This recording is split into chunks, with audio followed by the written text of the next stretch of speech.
अस्सलाम वालेकुम नाजरीन, खबरनामे में आप सभी का खैर मकदम है। खबरों की तफसील की जानिब बढ़ने से पहले एक नजर डालते हैं आज की सुर्खियों पर। 65 साल से या उससे जायद उम्र के आज़मीन को अब अकेले हज करने की इजाजत नहीं, नई हज पॉलिसी का ऐलान। यहिया सिनवार हमास के सियासी दफ्तर के नए सरबराह मुकर्रर। नोबल इनाम याफ्ता मोहम्मद यूनुस को बांग्लादेश की अबूरी हुकूमत का रहनुमा मुंतखब किया गया।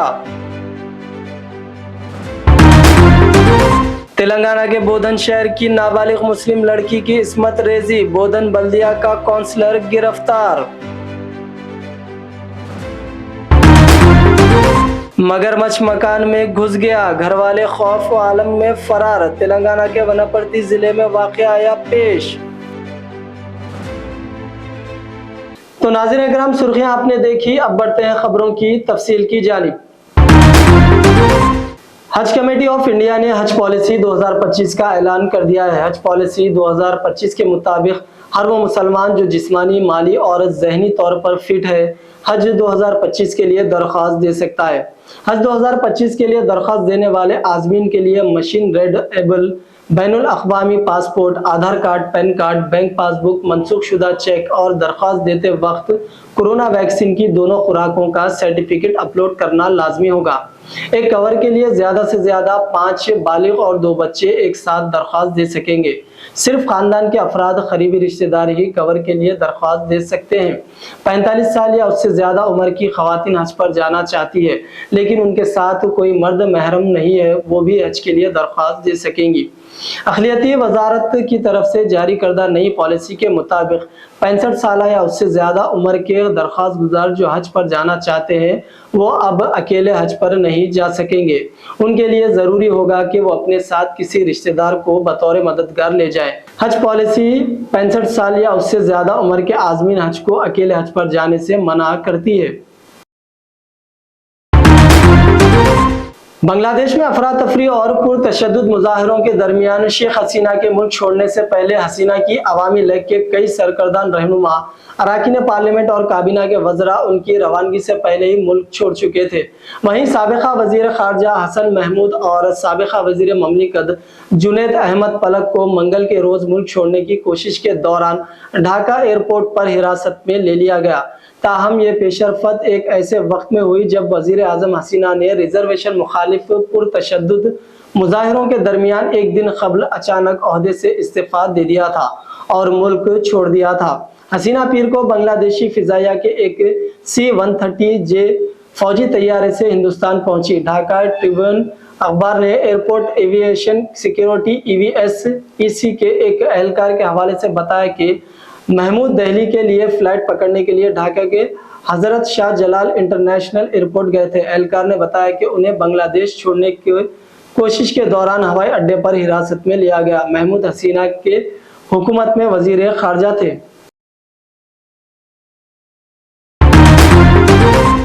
नोबल इनाम याफ्ता मोहम्मद यूनुस को बांग्लादेश में बगावत और पूरे मुल्क में इंतशार और तशद्दुद के माहौल के दरमियान कायम होने वाली अबूरी हुकूमत का रहनुमा मुंतखब किया गया है। यह फैसला सदर मोहम्मद शहाबुद्दीन की जेर सदारत बंगा भवन ऐवान सदर में मुनक़िदा इजलास के दौरान किया गया। आलमी माइक्रो क्रेडिट मूवमेंट के बानी और नोबल इनाम याफ्ता मोहम्मद यूनुस को साबिक़ा वज़ीर आज़म शेख हसीना का बड़ा मुखालिफ समझा जाता है। एहतजाज करने वाले तलबा ने मोहम्मद यूनुस की अबूरी हुकूमत का सरबराह बनने की तजवीज़ कबूल कर ली है।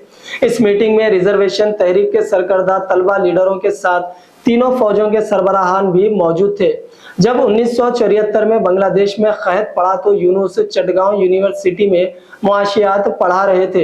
इस क़हत में हजारों लोग हलाक हो गए थे।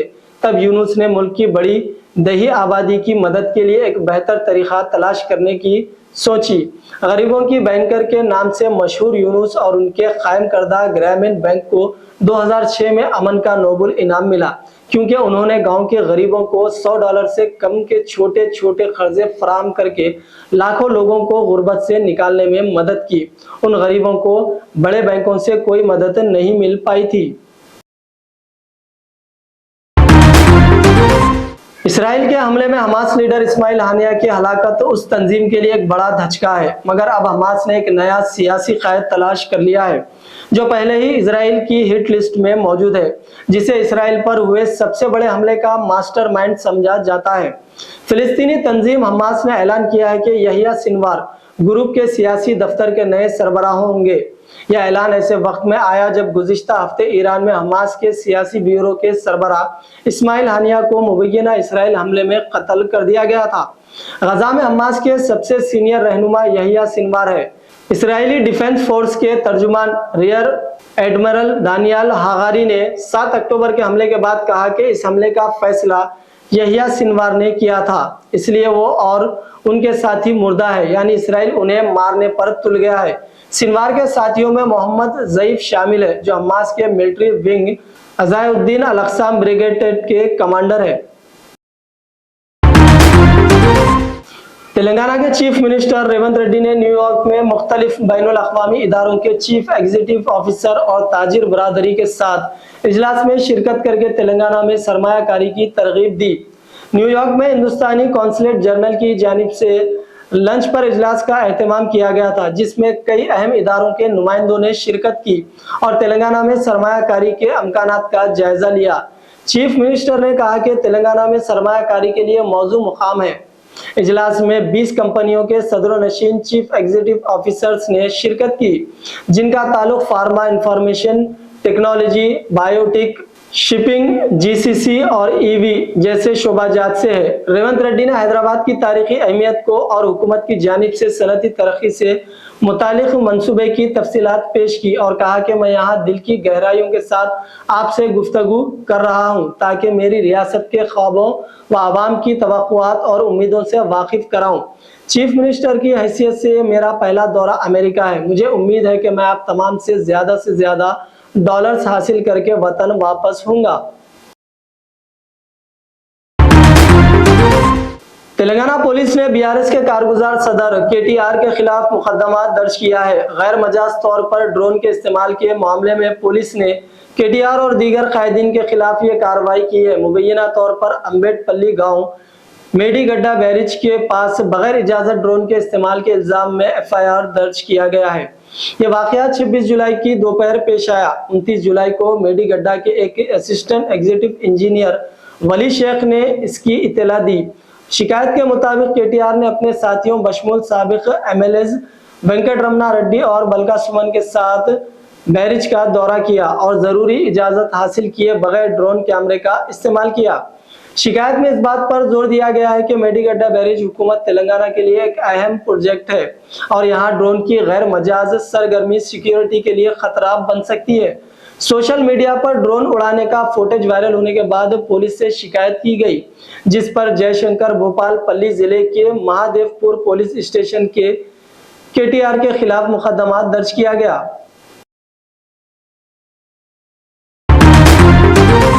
तेलंगाना के बोधन शहर में नाबालिग मुस्लिम लड़की के साथ इस्मत रेजी का वाकया पेश आया। इस्मत रेजी करने वाला Bodhan municipal corporation Congress councillor Radha Krishna को पुलिस ने गिरफ्तार कर लिया। तफसीलात के मुताबिक बोधन शहर की रहने वाली मुतासिरा नाबालिग मुस्लिम लड़की जो अपनी मां की दवाइयां लेने बजरिए ऑटो निजामाबाद रवाना हुई। बोधन से ताल्लुक रखने वाले वार्ड नंबर 3 के म्युनिसिपल काउंसलर राधा कृष्णा ने ऑटो को एड़पल्ली बस स्टैंड पर रोककर मुतासिरा लड़की को अपनी कार में बिठाकर एड़पल्ली मंडल के मौजू करनापल्ली ले गया, जहां पर नौजवानों ने काउंसलर राधा कृष्णा को मुतासिरा लड़की के साथ गलत हरकत करते हुए पकड़ लिया और उसे एड़पल्ली पुलिस के हवाले कर दिया। जैसे इस वाकये की इत्तला मिली, बोधन में आवाम हुई बरहम। मुकामी लोगों में गम व गुस्से की लहर सी दौड़ गई और नौजवानों ने जबरदस्त एहतजाज मुनज़्ज़म किया और मुल्जिम को सख्त से सख्त सजा देने का मुतालबा किया। कार को साइड ना देने के इल्जाम में चंद शरपसंदों ने एक मुस्लिम नौजवान पर चाकू से दीवाना वार हमला करते हुए इंतहाई बेदर्दी से कत्ल कर दिया। ये दिल दहला देने वाला वाकया आंध्र प्रदेश के बागतला जिले के चेरला टाउन में पेश आया। तफसीलात के मुताबिक चेरला के रहने वाला नौजवान सैयद आरिफ 18 साल साइकिल पर एपुर पालम जा रहा था कि इस दौरान सड़क पर उसका दोस्त मनोज भी बाइक पर जा रहा था। ये दोनों सड़क पर बातें करते हुए आगे बढ़ रहे थे कि पीछे से एक कार ने हॉर्न बजाते हुए आ रही थी। कार में 5 नौजवान सवार थे। कार को साइड ना देने पर कार में सवार नौजवान बरहम हो गए और उन्होंने कार को रोक दिया और कार से उतरकर सैयद आरिफ से झगड़ा करने लगे। झगड़ा इतना बढ़ गया कि उन नौजवानों ने कार में रखे हुए चाकू को निकालकर आरिफ पर ही बेदर्दी से हमला कर दिया, जिसके नतीजे में आरिफ शदीद जख्मी हो गया और उसका काफी खून बह गया। फौरी तौर पर मुकामी लोगों ने पुलिस को इत्तला दी और पुलिस ने आरिफ को अस्पताल मुंतकिल कर दिया। ताहम दरमियान में ही आरिफ जख्मों से जानबर ना हो सका। हॉस्पिटल पहुंचने के बाद डॉक्टर्स ने उसे मुर्दा करार दे दिया। पुलिस ने एक मुकदमा दर्ज करते हुए तहकीकात का आगाज कर दिया है। पुलिस इस बात का भी पता लगा रही है कि आरिफ साइड ना देने की वजह से कत्ल किया गया, फिर उसे मंसूबाबंद तरीके से कत्ल किया गया। पुलिस हमला आवरों की तलाश शुरू कर चुकी है। तेलंगाना के वनापर्ती जिले में एक मकान में भारी मगरमच्छ घुस पड़ा, जिस पर घर वालों ने चीख व पुकार शुरू कर दी और मकान से फरार हो गए। यह वाकया पीर की निस्फ शब वनापर्ती जिले के श्री रंगापुरम मंडल के जनमपेट गांव में पेश आया।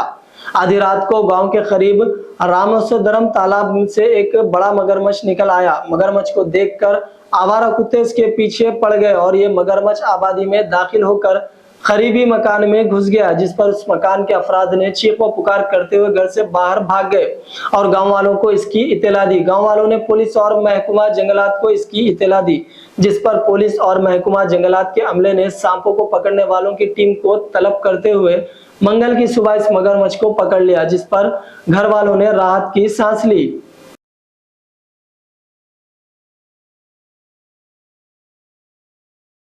तो नाज़रीन इकराम, ये था खबरनामा। आइए डालते हैं फिर एक बार सुर्खियों पर एक नजर। 65 साल से या उससे जायद उम्र के आज़मीन को अब अकेले हज करने की इजाजत नहीं, नई हज पॉलिसी का ऐलान। यहिया सिनवार हमास के सियासी दफ्तर के नए सरबराह मुकर्रर। नोबल इनाम याफ्ता मोहम्मद यूनुस को बांग्लादेश की अबूरी हुकूमत का रहनुमा मुंतखब किया गया। तेलंगाना के बोधन शहर की नाबालिग मुस्लिम लड़की की इस्मत रेजी, बोधन बल्दिया का काउंसलर गिरफ्तार।